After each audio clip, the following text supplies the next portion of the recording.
Welcome back to John's Random Review. This is my serious review face because we've got a serious review of this tool. Now then, what is it and what the fuck does it do? Well, there's a background to this. I know what this is. This is a drywall plaster cutter.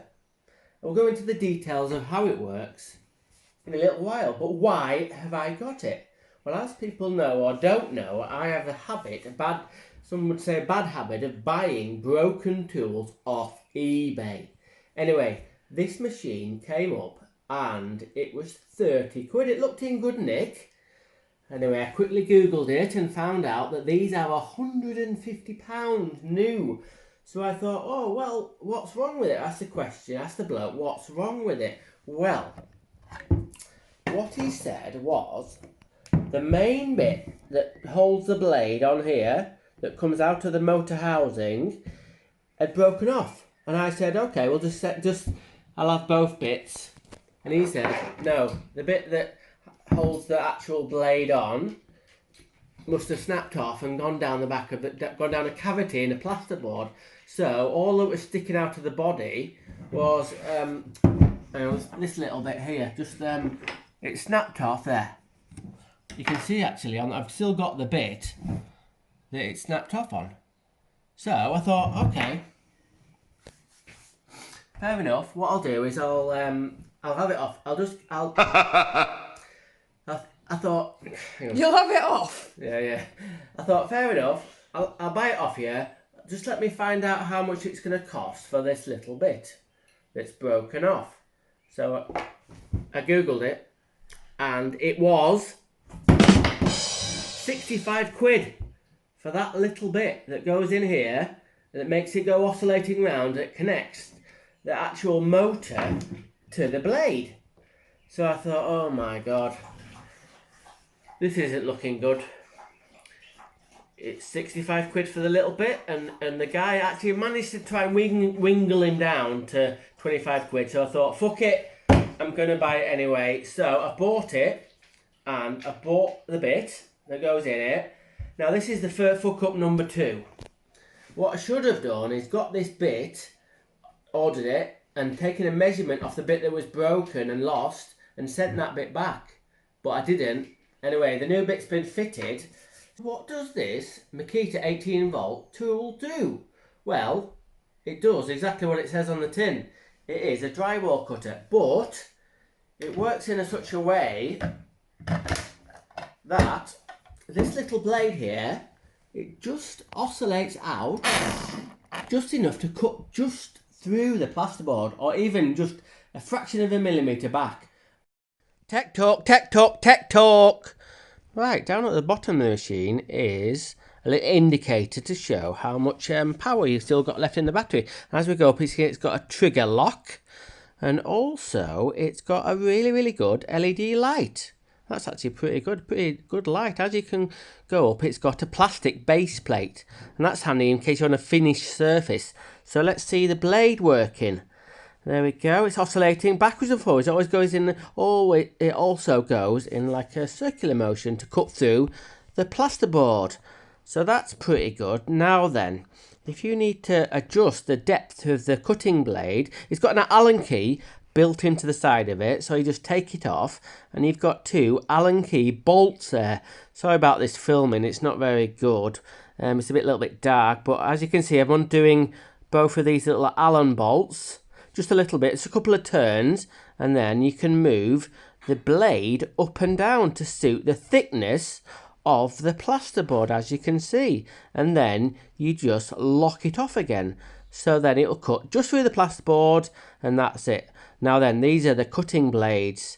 And they must be very hardened steel, little bit flexible, very thin, and very sharp. And about 7 quid each.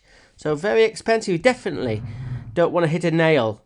Now then, it's very light, this tool, which is good, and it's very ergonomic in the hand. Is that a thing? Anyway, it's easy to use, and it just sits nice.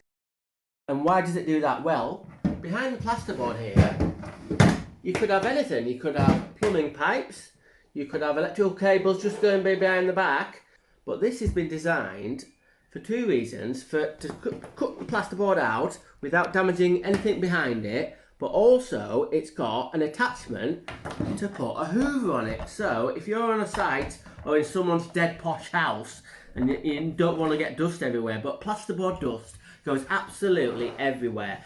Let's see if it performs. It's a bit of a cob looking thing. It's kind of like a jigsaw, but it's kind of like the handles at a bit of a funny angle.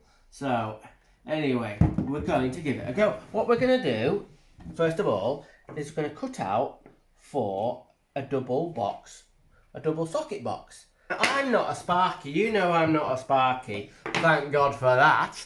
Anyway, so let's say I was cutting this out for a sparky. So let's say a sparky was doing it, that it probably looked like that. Because the sparkies can never, ever, ever get their sockets level. I don't know why. It must be a thing. Anyway, what we'll do for the first cut is we'll take the actual dust collector off. And to be honest with you, I've never used this yet. So I don't know if it's going to fucking work or what. So we're going to give it a go. So apparently you line it up and then you get it going.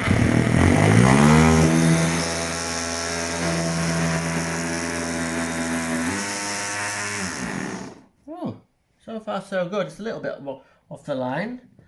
But oh, you're meant to line that bit up, I think, like that.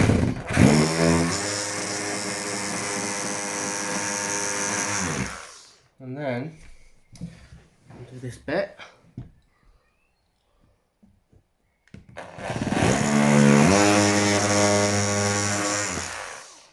And then do this bit.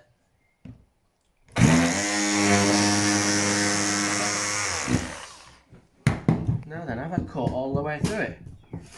Well, yes, I have. That's an absolutely fantastic job. So this is, let's get him into Sparkyism in a bit. So that looks like a Sparky's been here, because everything a Sparky does, he takes makes a right mess and then leaves it on the floor, but that's not complete. So you always know when a Sparky's been. There we go. That's it. Now the electrician, he thinks some kind of electrical fairy comes to pick these up. So what he does, he or she, he leaves that. So every time you see a socket like that, generally with a socket box in it like that, underneath you'll see this strange pile. So they'll cut all the bits of cable off and they'll just leave it for someone else to tidy up. And that's what I fail. I fail it. But anyway, so that's quite a tidy job. So what we're going to do now is put the vacuum on to see if it does a less dusty job. So what I'm going to do is going to connect my Makita. Come on, pan round a little bit. That's Makita well trippy, man. vacuum Trippy.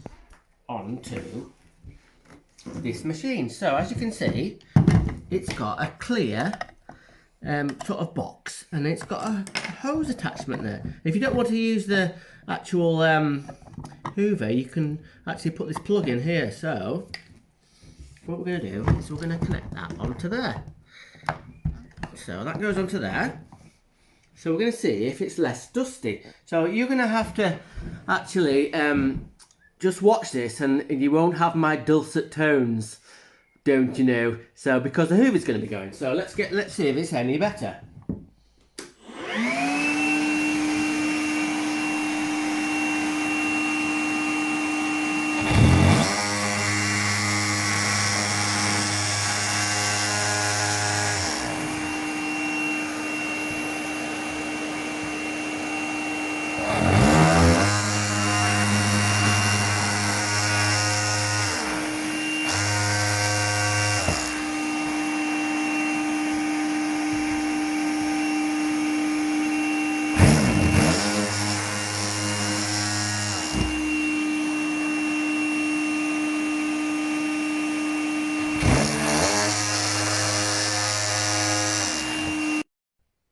This is the little groove at the top where you line up with the line, you cut line, and at the bottom of the machine there's a little arrow, and you line that up with your cut line, and then it keeps you lined up for your cut through the plasterboard.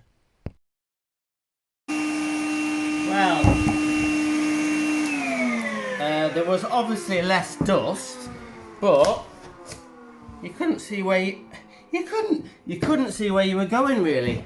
Even with the dust being extracted away from the machine or tool, it just all got all clogged up. So this is how the dust extractor box clips on. So you just push it forward and it clips on like that, as you can see, and this is how you take it off. You just push the pins and take it out. Now then, although it does get a bit clogged up with plasterboard, if you were doing the line where you're cutting to in the blue or red, I think you'd still be able to see it. I think it'd still work. Oh, well, maybe it'll be a use. If you're in a really site where it was no dust sites, or you're in a really posh some mansion house with some lady and a lord, God forbid you'd get dust on their carpet. But anyway, so the other thing that it gets used for is to make a circular hole. Now normally that would be in this. I know, bloody hell, sorry. Hang on. Normally that would be in this up in the ceiling where you'd put a duct in for an extract fan. But we haven't got that, so we're gonna try and just cut it in a circle. I'm gonna take this bit off and we're gonna see if we can cut this in a circle.